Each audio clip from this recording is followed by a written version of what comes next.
everybody. Welcome to Homes. Glad you could join us. We got a special guest today. We've got Justin Hagen, who is a landlord in the Villages. Justin and I have been Facebook friends for a while now, but have never actually met in person. So this is great. Nice to meet you, Justin. Nice to meet you. Good to be here. So tell us a little bit about yourself. So you don't live in the Villages, but you have purchased a home there. So where are you living now? We live outside of Washington, D.C., in a town called Frederick, Maryland. Frederick, Maryland. And what brought you to the Villages? It's interesting. We had neighbors right next door for 10 years that over the course of that 10 years became, pretty much our best friends. I think we had dinner at least once a weekend for years. Just hung out all the time. Well, they actually bought a house there maybe 5 years ago and Okay. kind of part-time, did commuted here and there, went back and forth. And over the course of that time, Laura and I had visited them at their house there several times. And we just really, really fell in love with the area. And that's when we started deciding to, maybe it is something we want to do is buy. So you're not quite yet ready to retire. So you're looking at this as an opportunity to get into the market, I assume, and then build it from there. Yeah, those were the thoughts. I mean, I know we're, have a little bit of a stagnation in housing right now, but I don't think you're ever going to necessarily lose in the Villages, and hope to gain some appreciation and, try to get in when interest rates were still relatively okay, and, you know, hope to be there in 6 or 7 years. Right. So you finance that house like what I've done with my properties. I've got mortgages on them because I wasn't selling my primary residence where I Mhm. live. I was, that's 5 or 6 years away for me because I've got kids at home. And I think you're in the same position. You're not quite ready to move down there. So you're looking at this as a longer term investment with the eventuality of you being down in the Villages full time. That's our goal. Awesome. So what brought you to, you're in Citrus Grove, your rental. Yep. Why was that the place that you picked? Well, it's interesting because we were with Phil and Amy, our friends, and we had brunch at Fenny Grill, and we had the newspaper, the Villages Daily, and we just decided to go and look at some open houses. We looked at probably 6 or 7 open houses, and really it wasn't on my mind to buy anything that day. But I walked into this particular house in Citrus Grove. We had just went to Sawgrass and had lunch, and we walked into this house, and it just really blew me away with kind of everything that was done. The landscaping was complete, the custom closets built out, cornices, and it was fairly well upgraded for a courtyard villa, even, extended lanai, which you don't find much. It was just a really good. It was very well staged, and it drew us in. It was a good house. So like for the most part, the Villages, you're buying spec homes. So you basically Mhm. get to walk through and see what they look like before you purchase, unless you're doing a new build, which takes four, Yep. 4 to 6 months. But I would say that the majority of people are seeing what they're buying, they're walking through them. So you had the opportunity to walk through that house before you purchased it. Yeah, and it was only a year old. Actually, it was only 9 months old when we purchased it. And the thing I've noticed with the Villages in particular is when you buy a new house, it looks like a pretty good price versus some of the pre-owned homes, but there's a lot that you have to put into that home to really get it to where you need it to be. So talk Landscape. about that for a little bit because you're not really living in the house yet. You're spending time there, but for the most part, you're renting out the property when you're not there, which is a whole different sort of setup, right? You have Mhm. to consider what is best for renters rather than what's best for you. So give us some ideas of what you did for your rental that would be different than you just buying a property and moving into it. Well, I think it's pretty desirable. Like I said, first off, that with the landscaping being done and higher end landscape, and then all hard floors throughout. Mhm. Um, just the look of the home being fairly well upgraded. It really shows very well.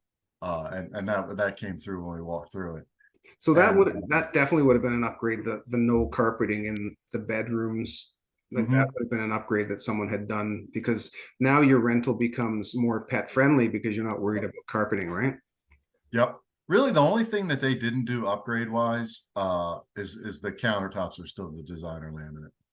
Right. But other than that, they have the higher crown molding, or higher molding on the floor. Just some stuff that you don't necessarily get in the spec home. That's Right. right off the bat. So as a landlord, where are you advertising your property in order sort of to get people's interest in your property compared to all the other rentals that are available in the villages?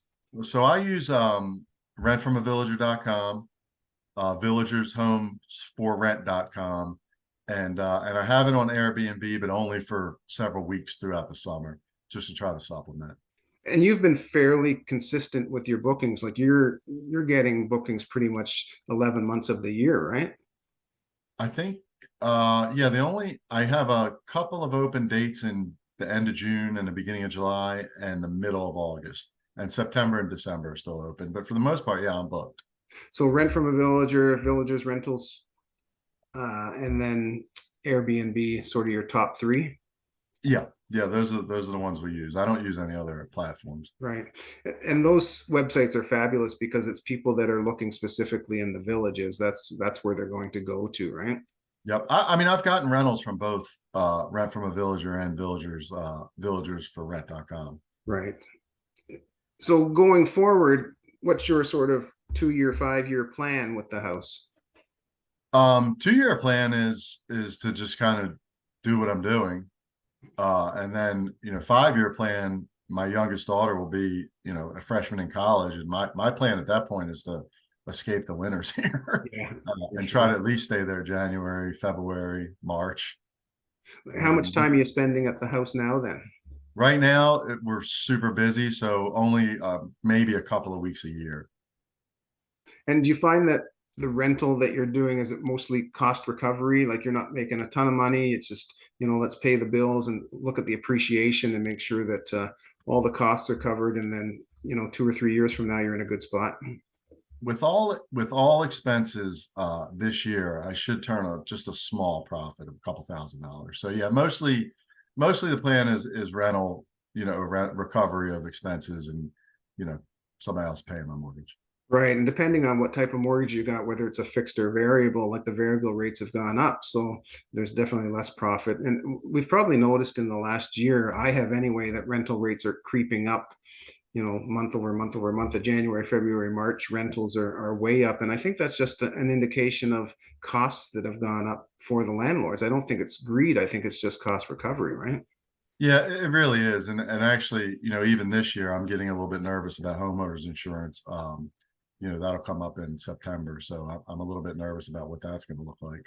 Yeah, because we're hearing stories of people doubling their homeowners insurance Mhm. or companies doubling it on them, I guess, right? That type of thing. Yep.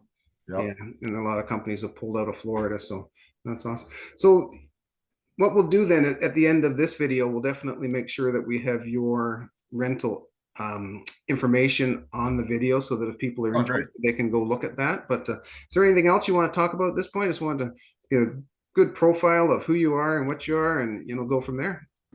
Yeah, it's funny because when we first went into this venture to buy the house, it truly was a rental, just we're going to get our expenses and go from there. But I have to tell you, I love doing this so much now. I Yeah. really enjoy hosting people and getting to know my renters and just do texts and phone calls. And it's just really been something I've developed a pretty big passion for it. So Right. we really are looking 2-year plan to perhaps purchase another home, either to live in or just another rental. Yeah. Hopefully with some of the rental income we make here, we can put a substantial down payment and make the numbers work a little better too. Yeah. Rinse and repeat, right? Yep. Yeah, it's something I'm like, well, if I can own 3 or 4 of these, and then Yeah. when I do get down there in my late 50s or mid 50s, I have some income coming in. That's awesome, man. Good for you. Well, it's been a pleasure, and I appreciate you joining us today. And I wish you the Absolutely. best Thanks with for your having rental. me. Okay, man. Yeah. Take care. All right, great. Yeah. Good to see you. Yeah. Bye-bye.